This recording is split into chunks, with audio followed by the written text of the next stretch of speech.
Hello, this is Max, and I'm here with another video. This one is about climate change. First, I'd like to thank all the clips of people that I've used, from Lisa Haven, MRC TV, and Anne Hensley, I believe that's her, you pronounce her name, from her speech at the UN. Yeah, I know I haven't been on here in a year. I'll explain that more in another video.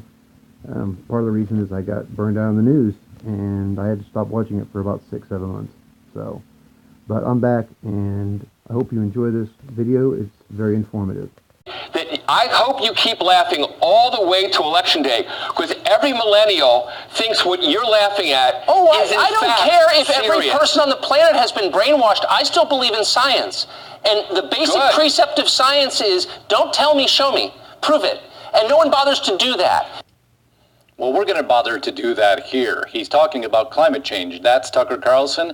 My name is Justice Knight, today filling in for Lisa Haven. We're going to take the very basis of this entire discussion, climate change, global warming, and take the very measurements by which most of these are quantified, and I'm going to show you how inaccurate they are. The very basis of the science is wrong. It's going to be very eye-opening, and it will help you to have that discussion or argument with any of those who still believe that climate change is not an absolute hoax. But before we go there, Breitbart, fact check, no, CNN, Hurricane Dorian is not evidence of climate change. No, it's a hurricane. We have climate change all the time. The climate changes. We have 4 seasons. That's not news. But what is news is the hoax that surrounds it, which we're going to cross into very quickly. This article inspired my entire thought process. Global warming or bad data. Garbage in or garbage out. That's right. I know many of you accountants out there have heard that term before. Garbage in, garbage out, meaning if we're feeding the entire system bad data, then anything it exports to prove to us in the way of polls or surveys or percentages are wrong and unfounded. Simply garbage science. And I'm going to show you why it's entirely garbage science going further in the article. And climate science has always suffered from the problem of shaking and missing data. 70% of the globe is covered by ocean, where data is hard to collect. Reliable weather records only go back to about 1850, and in many parts of the world are far more recent. Modern recording weather stations date only to the early 20th century, and many of those stations have a big problem. While they haven't changed appreciably over the years, the land around them has changed, often profoundly.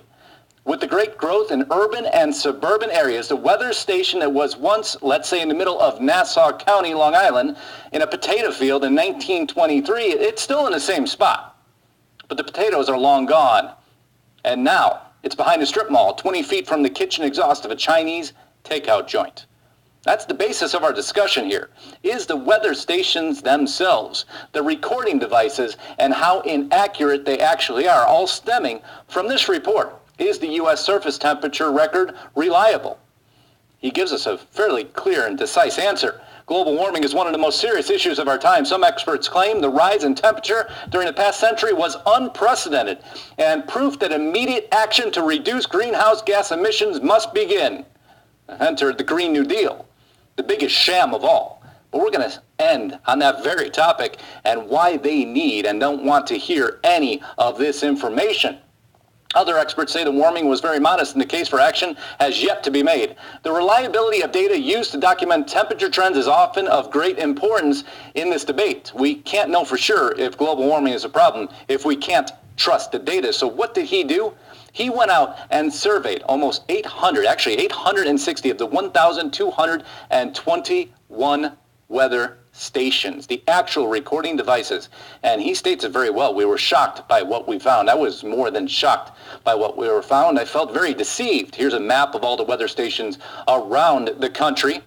And he starts by quantifying the data first by the simplest of tasks. How are they painting the weather stations? That's right, because guess what? The color of the paint affects the temperature. You'll see there bare wood, latex, and whitewash, but that's the boringest of the details. It gets much more sinister as we move further into the details, because it appears now that a lot of these weather stations are near very hot sources that could be affecting the very temperature readings themselves by creating a false high. There's one, and you'll see they're located now near a cell tower, air conditioning unit exhaust fans, and next to an asphalt parking lot. And if any of you have been near those in the middle of summer, you understand how much heat that radiates. Well, when your gauge is right next to it, you have a big problem. That wasn't the only problem, however, in these stations. You'll see here missing data. What happens, and you'll see the numbers with no numbers next to them. That indicates no temperature was recorded. So what does he find out? He looked up PhilNet, and sure enough, missing data are created from nearby station estimates. So let's say you have one of these stations, I'm going to show you a picture so you know what I'm referring to, that are now near a radiant heat source. Your other station's missing data, and they fill it in with the false high data coming from this other weather station. Well, that's what they're doing. Another falsifications of records, and now your problem starts to expand. And I'm going to show you how much that problem actually quantifies to in degrees. And these are just some more, again, what they call FLIR data. It will show you radiating heat sources next to weather stations that are there to record accurate temperatures to aid in the entire climate change argument. You starting to see a little bit of the problem? By the way, all those stations were supposed to be 100 feet away from any object or radiating heat source. Well, that also isn't the case anymore. Actually, it's closer to 90% of these stations are now out of compliance. 90%. And that's what we're relying on for all the articles you see on the Green New Deal, climate change, and global warming. There's a picture of one of them, and he went into great detail and documented. But what's even more sinister is this here. You see when NOAA gets together with some of this data and they decide to move a station, the record actually magically increases and starts recording even higher temperatures. Now, the sinister portion of this argument is yet to be completely unveiled. You'll see there all the weather stations, 1,221, and of those stations surveyed, the ones recording a higher temperature down below in the orange, yellow, and red. And what does that variance work out to be? Well, in some cases, it's as big as 5 degrees of difference. Now, boy, you're going to say that doesn't seem like a lot. But when you take the 2-degree variance and the 5-degree variance, that's over 70% of the sites surveyed. Now you start to have a very big anomaly in data. And in science, garbage in, garbage out means what actual hoax do we have here? Well, I went a step further and went into a secondary research article. Real Clear Energy, climate alarmist foiled. No U.S. warming since 2005. That's right. In January of 2005, NOAA began recording temperatures in its newly built U.S. Climate Reference Network. USCRN includes 114 pristinely maintained accurate temperature stations spaced relatively uniformly across the 48 states. NOAA selected locations that were far from urban and land development impacts that might artificially taint temperature readings. They created an accurate measure device. And guess what? I'm sure nobody's ever heard about this. There's a picture of one of these pristinely maintained weather stations, not impacted by urban environment, obviously. And guess what happened? From 2005 to 2018, there was 0 increase in overall temperature. You've been had. You've been had by bad data. You see, I like going down the specifics of these arguments with detailed information. So you see exactly how the wool is being pulled over our eyes to support, well, what's going to turn out to be $1 trillion industry. Here on Vox, pulling CO2 out of the air and using it could be $1 trillion business. Now, is that true? Well, it must be, because it just turns out that Bernie Sanders even admits to the $16 trillion climate plan, the Green New Deal, will fall on your and my shoulder to pay for. You see, this has been a money proposition all the way, along with a way to control you and I and each and every one of us, but I'm going to save that for a different broadcast. I just wanted to show you exactly, next time you hear somebody saying global warming, you show them exactly how much falsified data has been lending to this argument, and take the legs out from that argument immediately. The experts have told us it is not a passing affliction that will heal by itself.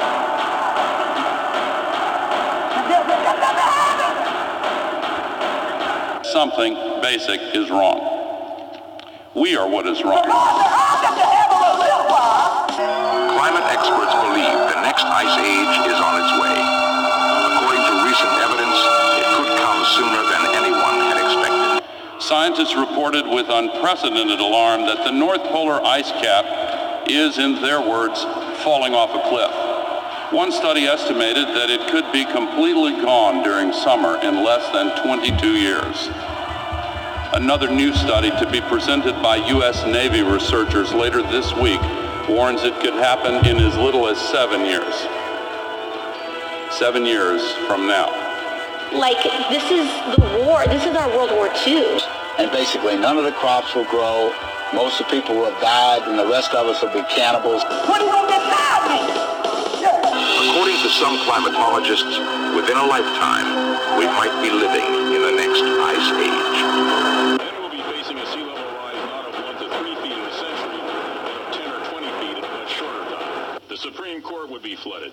You could tie your boat to the Washington Monument, and storm surges would make the Capitol unusable.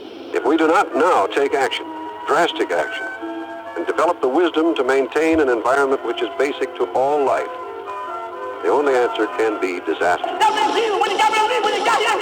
If an ice age is coming, what can we do to stop it? Nuclear energy might be used to loosen polar ice caps. Sea ice could be melted by covering it with black soot to increase the absorption of sunlight.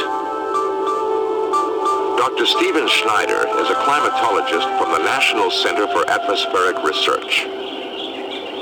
Can we do these things? Yes.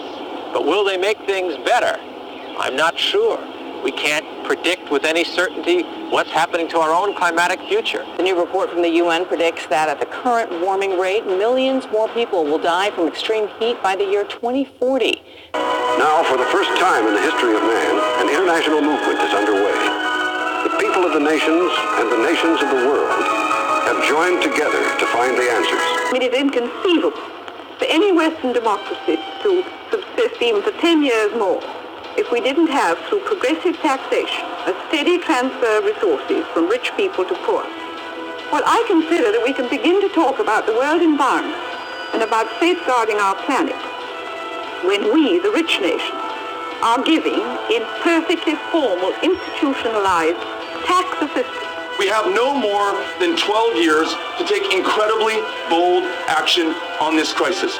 What the few people who are left will be living in a failed state like Somalia or Sudan, and living conditions will be intolerable.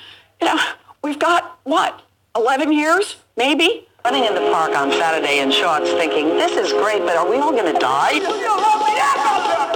If nothing is done to reverse ozone damage, scientists predict hundreds of millions of skin cancer cases in the U.S. alone, not to mention increased global warming that would turn much of the planet into a desert. The greatest threat to humanity is global climate change. Even with concerted action, the scientists say so much damage has already been done to the ozone layer that it will not be repaired until the time of our great-great-grandchildren. If we don't get our act together in fewer than 12 years, the damage done by climate change in this country and around the world will be damage that cannot be repaired.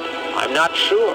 We can't predict with any certainty what's happening to our own climatic future.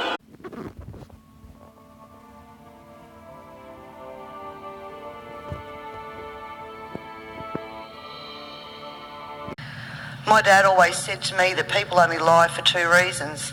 One reason is because you're ashamed of what you're doing, and the second reason is that you don't want people to be warned just before you screw them.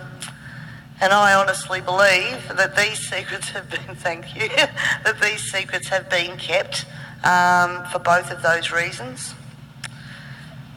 Ladies and gentlemen, the origins of the environmental movement as we see it began back in 1968 when the Club of Rome was formed. The Club of Rome has been described as a crisis think tank which specialises in crisis creation. The main purpose of this think tank was to formulate a crisis that would unite the world and condition us to the idea of global solutions to local problems. In a document called The First Global Revolution, authored by Alexander King and Bertrand Schneider, on pages 104 and 105, it stated, In searching for a new enemy to unite us, we came up with the idea that pollution, the threat of global warming, water shortages, famine and the like would fit the bill. All these dangers, of course, will be caused by human intervention that will require a global response. That's the origin of global warming, ladies and gentlemen.